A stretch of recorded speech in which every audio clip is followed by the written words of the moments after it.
guys, I'm Uma. I'm a professional dancer, actor, model, and you're watching Love for the Arts.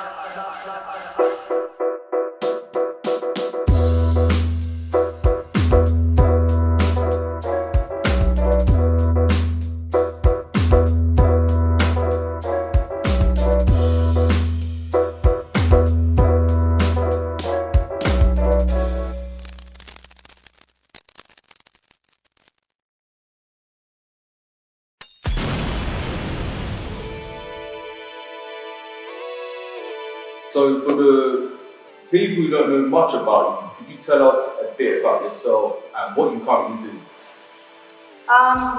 So I'm a professional dancer and I do a lot of different styles. I started with contemporary ballet, I moved into hip hop and breaking. Now I do a lot of break dancing.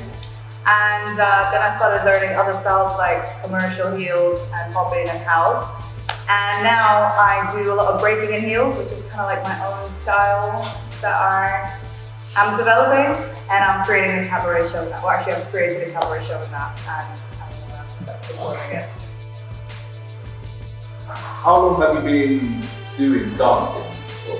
I've been dancing since I was 3 years old. I remember when I was younger, I was always dancing to like Michael Jackson and trying to learn his videos, so that would be a big inspiration. Different teachers I've had, like in the Netherlands, a lot of my dance teach me for different reasons. And like in the breaking scene, I would say like B-Girl Roxy was someone I always looked up to. She's really cool. She's still actively dancing, just had a baby and she's still winning battles. So she's a big inspiration. And yeah, so many of my teachers for different reasons, like they've taught me different things. What were the challenges of you to start your craft and how you managed to overcome them? I think like I started very young and it was fun, and then when I was 16 I decided to actually go professional. I think some challenges are like, aside from obviously the physical, but I enjoy that, but it's like the pressure that comes with it, and is there enough work? You know, like whenever you tell someone, if I tell someone like, oh, I'm a professional dancer, they're like, oh, so like what do you do? Do you know what I mean? They'll be like, oh, so do you dance for famous people and stuff? I'm like, not yet. But I think like the pressure with finding stuff, but London has been really great. Like there's so much going on.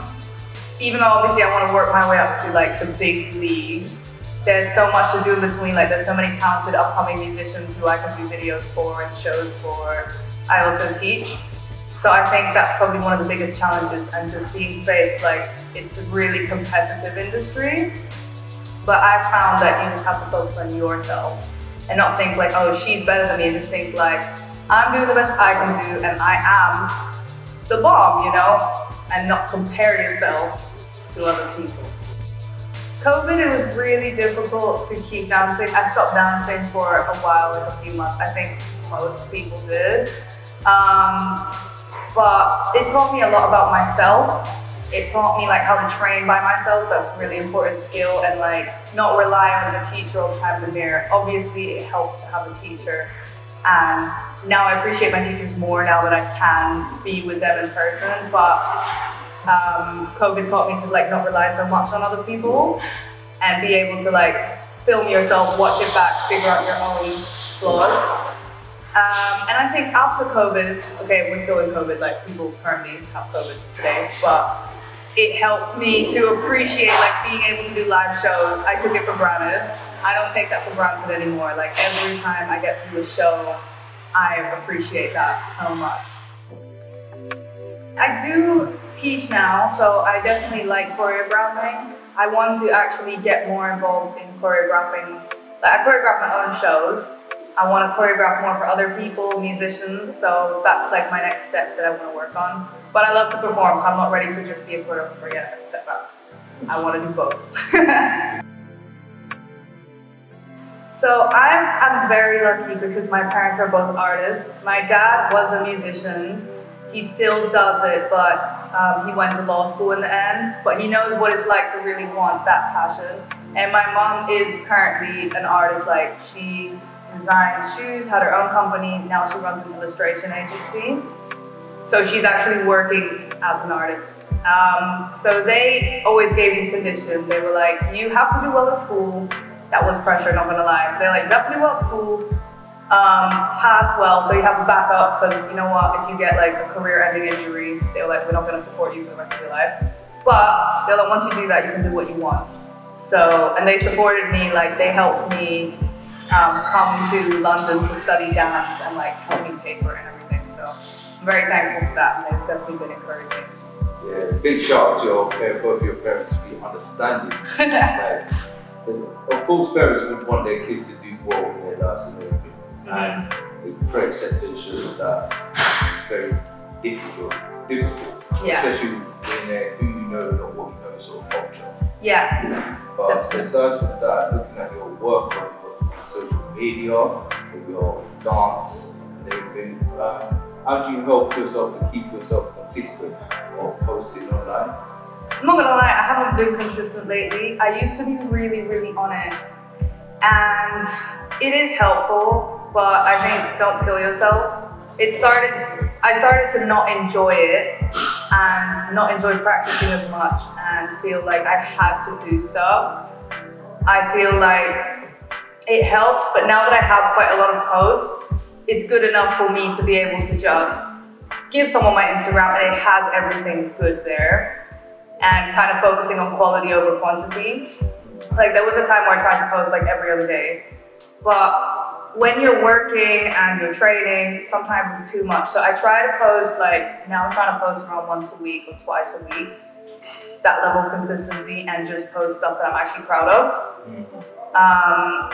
Because yeah, you know, it is what it is. At the end of the day, like, I know they're trying to turn dancers into TikTokers and influencers, but I'm not a TikToker, so I'm not going to force myself to be one. Recently, you had the love for acting.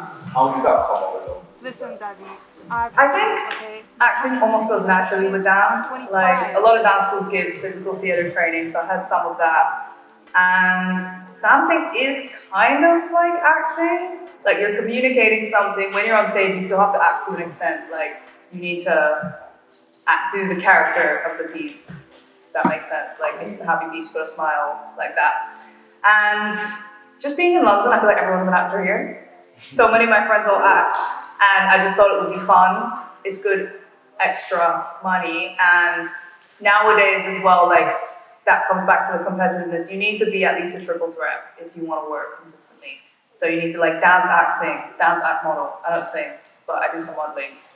So it was just a thing of, I want to diversify. I tried it and I liked it, so I'm gonna keep doing it. I think collaboration is great. I feel like a lot of people already do, so I wouldn't necessarily say there's a lack, but I would encourage people to keep doing it and bring it further, because you never know who you're gonna meet and what you can do for them and they might do for you. Like, you never know if you do a video for someone and maybe they're gonna turn out to be big. Even if they don't, people remember talent and you being nice. So people will be more likely to hook you up for jobs, and I'm more likely to hook people up for jobs. So I feel like we all have to help each other rise to the top. Definitely, vice versa. I've done some like commercials that were cool. Like I did a commercial for Ministry of Sound. That was really fun. We filmed in like the tube, but not the real tube, in a museum that has like the old tube carriages. So I'd say in terms of like things that other people have seen, that's pretty cool. But I think for personal achievements is to just keep dancing through COVID, and I actually did improve through COVID still. So I'm just proud of myself for getting through that. I finished uni and I passed. Congratulations. Thank you. So for me, I'm happy with that. In the next 5 years, I want to be touring my own cabaret show, choreographing for artists. I want to do like the VMAs or EMAs or whatever awards are coming up. And I want to be in a dance movie. Trust the process. I believe that if you believe it, you can achieve it. At the end of the day, it doesn't matter so much what other people think. Obviously, yeah, feedback is helpful if someone's like, you need to train a little more. Yeah, but take what helps you, leave what doesn't serve you. And I think if you just believe in yourself, trust the process, things will start to fall into place. Like, even if it seems like, oh, it's an industry where you have to know people, well, you'll get to know them. Put yourself out there. You know, obviously it's about connections, but it's not actually that difficult to make connections if you go out, go to events, and are just a nice person. So I'll say, yeah, believe it, you can achieve it. So I'm on Instagram at umapuma1, like so UMAPUMA1. That's the main one I use. Yeah, I answer DMs for bookings. So yes, find me there.